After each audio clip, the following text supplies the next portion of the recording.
السلام علیکم اسٹوڈنٹ، آج کا ہمارا موضوع ہے فتح مکہ۔ فتح مکہ سمجھنے کے لیے کہ یہ آخر کو مارکا کیوں ہوا اور اس میں فتح کیسے ہوئی، اس سے پہلے ہمیں اس کا پس منظر سمجھنا ہوگا۔ پس منظر سمجھتے ہیں کہ صلح حدیبیہ ایک کانٹریکٹ، ایک معاہدہ تھا جو طے ہوا تھا۔ اس کی تفصیل بھی میں دوں گی۔ مسلمانوں قریش مکہ کے درمیان 10 سال کے لیے جنگ بندی کا معاہدہ ہوا تھا کہ 10 سال تک جنگ نہیں کی جائے گی، کوئی بھی مخالف ایک دوسرے پہ جنگ کا ارادہ نہیں کرے گا۔ لیکن قریش مکہ اس معاہدے پر زیادہ عرصے تک قائم نہ رہ سکے۔ یہ معاہدہ کس کے درمیان ہوا تھا؟ مسلمانوں اور قریش مکہ کے درمیان، لیکن قریش مکہ اس معاہدے پہ زیادہ عرصے تک قائم نہ رہ سکے۔ اچھا، مزید یہ کہ اس معاہدے کی ایک شرط تھی کہ کوئی بھی قبیلہ، اب جو وہاں پہ موجود قبائل ہیں ان کو یہ موقع ملا تھا کہ وہ کوئی بھی قبیلہ ہو سکتا ہے جو مسلمانوں یا قریش مکہ کا حلیف بن سکتا ہے۔ حلیف کیا ہوتا ہے؟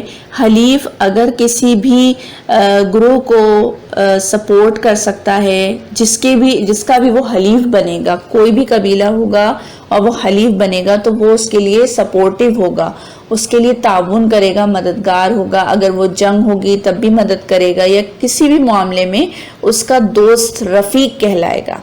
یعنی کہ اگر وہ مسلمانوں کا حلیف بنتا ہے کوئی بھی قبیلہ تو وہ ان کے رفیق ہوں گے، ہر ممکن ان کی مدد کریں گے، ہر فیصلے میں ان کا ساتھ دیں گے۔ اچھا، اس میں لازمی نہیں ہے کہ حلیف مسلم ہی ہو، غیر مسلم قبیلہ بھی حلیف بن سکتا ہے۔ تو دونوں صورتیں موجود تھیں۔ حلیف بننے کی صورت میں یہ بھی تھا کہ ایک دوسرے پر، یعنی دوسرے فریق کو اس پہ حملہ کرنے کا حق حاصل نہیں تھا۔ یعنی کہ اگر ایک قبیلہ حلیف بنا ہے مسلمانوں کا اور دوسرا قبیلہ حلیف بنا ہے قریش مکہ کا، اور دونوں کے درمیان آپس میں مخالفت ہے، ظاہر ہے مسلمانوں قریش مکہ کے درمیان بھی مخالفت ہے، لیکن ان دونوں کے جو حلیف بنے ہیں وہ بھی اگر آپس میں مخالفت رکھتے ہیں اور ایک دوسرے سے دشمنی رکھتے ہیں اور وہ چاہیں کہ ہم ایک دوسرے کو نقصان پہنچائیں تو وہ نقصان نہیں پہنچا سکتے۔ دونوں حلیف اپنے اپنے جن کے حلیف ہیں، جن اقوام کے، ان کا ساتھ دیں گے ہر ممکن جیسے معاہدہ طے ہوگا۔ چنانچہ اس معاہدے کی روح سے قبیلہ بنو خزاع، یہ اہم بات ہے اور طلب بات ہے، یاد رکھنی ہے۔ کون سا قبیلہ تھا؟ قبیلہ بنو خزاع۔ قبیلہ بنو خزاع مسلمانوں کا حلیف بن گیا اور قبیلہ بنو بکر قریش کے ساتھ مل گیا۔ اب دونوں کے حلیف طے ہو گئے۔ پہلے کا جو تھا، یعنی کہ مسلمانوں کا جو حلیف بنا ہے وہ قبیلہ بنو خزاع بنا ہے، اور بنو بکر جو ہے، قبیلہ بنو بکر قریش کا حلیف بنا ہے۔ اب دونوں قبیلے ایک دوسرے پر اب جب طے ہو گیا کہ بنو خزاع قبیلہ مسلمانوں کا حلیف ہے اور قبیلہ بنو بکر قریش مکہ کا حلیف بن چکا ہے، تو اب دونوں قبیلے ایک دوسرے پر حملہ ور نہیں ہو سکتے تھے۔ لیکن قبیلہ بنو بکر نے اپنی پرانی دشمنی کا بدلہ لینے کے لیے اچانک ایک رات بنو خزاع پر حملہ کر دیا۔ بنو خزاع کے جن لوگوں نے بھاگ کر حرم میں پناہ لی ان کو بھی بنو بکر کے لوگوں نے قتل کر دیا۔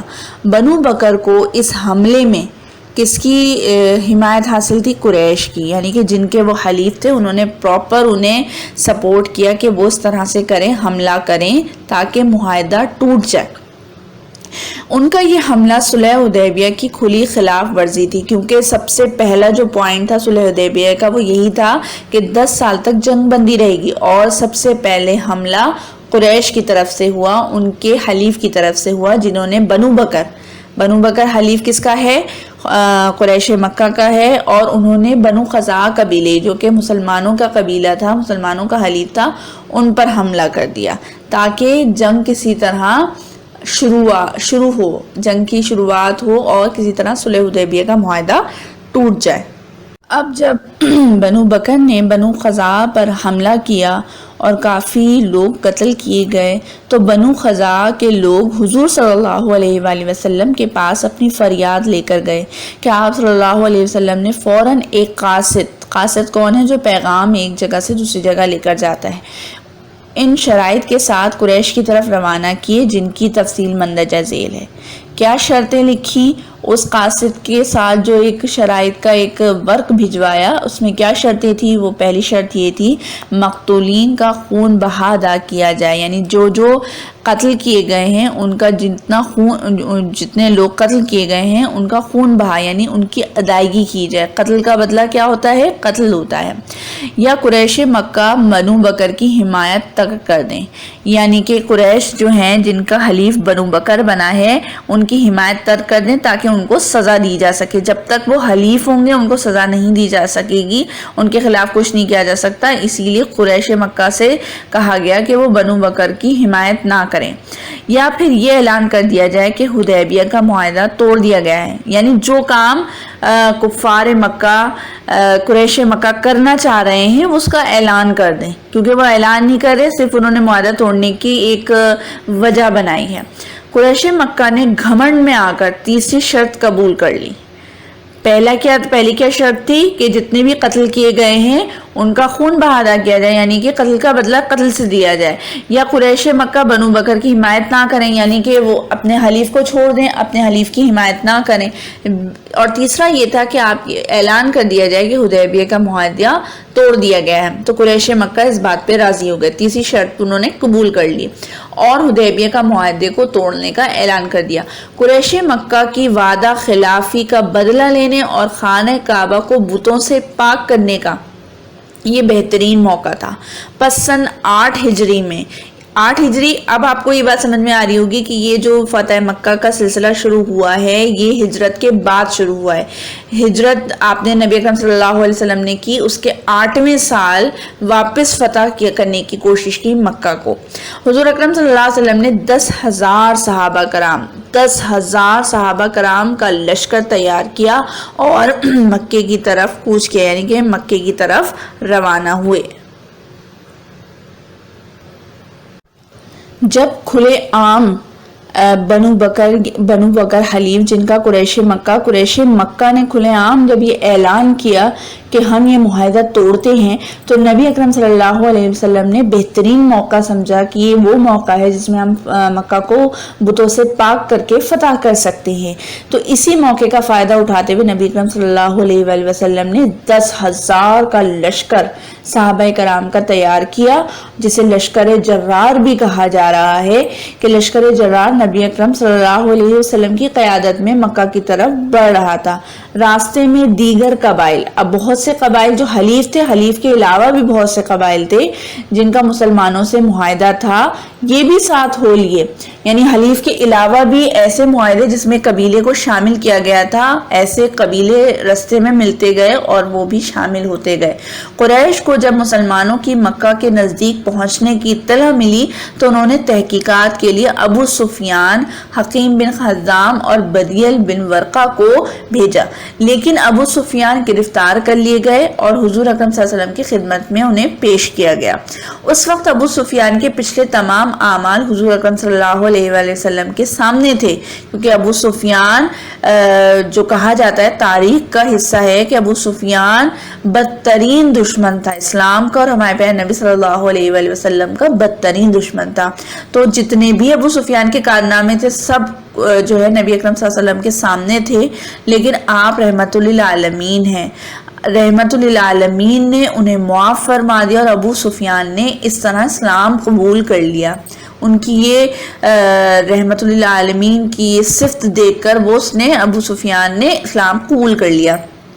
اس کے بعد مسلمانوں کا لشکر مکہ کی طرف بڑھا۔ مسلمان فاتحانہ انداز میں بغیر جنگ کیے مکہ میں داخل ہو رہے تھے، کیونکہ جو قریش مکہ کا ایک بڑا سردار ہے ابو سفیان، جب اس نے اسلام قبول کر لیا تو آٹومیٹکلی جو ہے ان کو جنگ کرنے کی نوبت ہی نہیں آئے گی، کیونکہ وہ تقریباً ہتھیار پھینک چکے ہیں۔ مکہ میں داخل ہوتے ہی نبی اکرم صلی اللہ علیہ وآلہ وسلم نے مسلمانوں کو حکم دیا کہ جب تک کوئی شخص خود ان پر حملہ ور نہ ہو، کسی پر تلوار نہ اٹھائیں، اور جو شخص حرم میں داخل ہو جائے یا ابو سفیان کے گھر میں پناہ لے لے اسے امان ہے۔ یعنی آپ نے واضح طور پہ فرمایا کہ جب تک کوئی شخص آپ پہ حملہ نہ کرے آپ حملہ نہیں کریں گے۔ اپنے اصحاب کو فرما رہے ہیں، اپنے اصحاب سے فرما رہے ہیں کہ کوئی تلوار نہیں اٹھائے گا جب تک سامنے والا آپ پر وار نہیں کرے گا، اور جو شخص حرم میں داخل ہو جائے گا، اور ابو سفیان کے گھر میں پناہ لے لے گا اسے ہم امان دیں گے، یعنی اسے ہم کسی بھی قسم کا نقصان نہیں پہنچائیں گے۔ اس کے بعد حضور اکرم صلی اللہ علیہ وسلم نے حرم کعبہ میں تشریف لے کر گئے اور چھڑی سے بتوں کو گرانا شروع کر دیا۔ اس وقت آپ صلی اللہ علیہ وسلم نے یہ آیات تلاوت فرمائیں، ترجمہ ہے جس کا حق آ گیا اور باطل نابود ہو گیا، بے شک باطل کو نابود ہونا ہی تھا۔ اب جیسا کہ ہم مکمل فتح مکہ کا ایک مختصر واقعہ سن چکے ہیں، تو اس کی تمام تفصیل اب آپ نے سوال کی مدد سے تحریر کرنی ہے۔ یعنی سوال کیا ہے؟ مکہ کیسے فتح ہوا، تفصیلاً بیان کریں۔ تو اب آپ نے جواب تحریر کرتے ہوئے پہلی ہیڈنگ کیا بنانی ہے؟ فتح مکہ کے دوران واقعات۔ یہ ایک ہی ہیڈنگ بنے گی جس میں آپ مکمل واقعہ تحریر کریں گے کہ کس طرح سے فتح مکہ شروع ہوا اور کیسے نبی اکرم صلی اللہ علیہ وسلم نے مکہ فتح کیا، اور ساتھ ہی نبی اکرم صلی اللہ علیہ وسلم کا فتح مکہ سے متعلق ارشاد بھی تحریر کریں گے۔